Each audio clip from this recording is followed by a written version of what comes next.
एक नगर में एक सेठ रहता था। वह लोगों को पैसे उधार देता था, लेकिन उधार देने के बाद उनसे कहता था कि यह पैसे मैं इस जन्म में नहीं बल्कि अगले जन्म में वापस लूंगा, और फिर वही रकम अपने हिसाब किताब वाली मोटी किताब में लिख लेता था। एक दिन पास के गांव में रहने वाले 4 निकम्मे दोस्तों को इस सेठ के बारे में पता चला। उन्हें बताया गया कि वह सेठ सबको मुफ्त में पैसे देता है और वसूली अगले जन्म में करता है। चारों ने आपस में बातचीत की और तय किया कि क्यों ना हम भी जाकर उससे पैसे ले आएं, और फिर चारों दोस्त सेठ के पास पहुंच गए। सेठ के घर के बाहर पहुंचकर उन चारों दोस्तों ने आवाज लगाई, क्या यह धनराज सेठ का घर है? उस समय सेठ अपने बगीचे में पानी दे रहा था। तौलिया बांधे और बनियान पहने हुए सेठ ने अंदर से ही आवाज लगाई, बोलो क्या काम है? उन्होंने कहा, हमें सेठ जी से ही काम है, उन्हीं से मिलना है। इतना सुनते ही धनराज सेठ पानी की केतली वहीं रखकर अंदर गया, कपड़े बदले और बाहर आकर बोला, बोलो क्या काम है? मैं ही धनराज सेठ हूँ जिसे तुम ढूंढ रहे हो। तब चारों ने कहा, हमने सुना है कि आप लोगों को उधार पैसे देते हो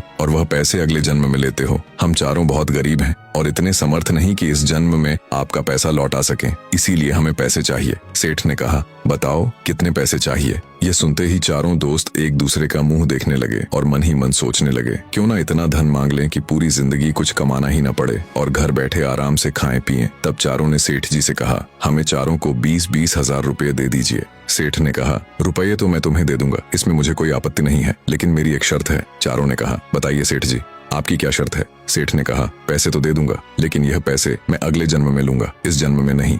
इतना सुनकर चारों बोले, सेठ जी, इसी वजह से तो हम यहाँ आए हैं, अगले जन्म में देने के लिए। सेठ ने कहा, तो चलो अंदर चलते हैं। चारों सेठ जी के घर के अंदर गए। सेठ ने चारों दोस्तों की अलग अलग 20-20 हजार रुपए की चांदी के सिक्कों की पोटलियां भर दी, क्योंकि उस समय नोट नहीं हुआ करते थे, लेन देन चांदी के सिक्कों से ही होता था। और सेठ ने चारों को उनकी पोटलियां उनके हाथों में थमा दी। फिर अपनी हिसाब किताब की मोटी किताब निकालकर चारों के नाम के सामने 20-20 हजार रुपए लिख दिए। इसके बाद धनराज सेठ ने कहा, अब तुम चारों इस किताब में अपना अपना नाम, पता और किस गांव से हो, साथ ही अपने पिता का नाम लिखो, और यह भी लिखो कि जो 20 हजार रुपए तुम ले रहे हो वह राशि तुम अगले जन्म में दोगे, इस जन्म में नहीं, और नीचे अपने हस्ताक्षर कर दो। धनराज सेठ के कहे अनुसार चारों निकम्मों ने उस मोटी डायरी में अपना नाम, पता और अपने माता पिता के नाम के साथ साथ जैसे जैसे धनराज सेठ ने कहा था वैसे वैसे सब कुछ लिख दिया। और फिर क्या हुआ, कहानी का अगला भाग देखने के लिए वीडियो को शेयर करके कमेंट में नेक्स्ट पार्ट जरूर लिखे।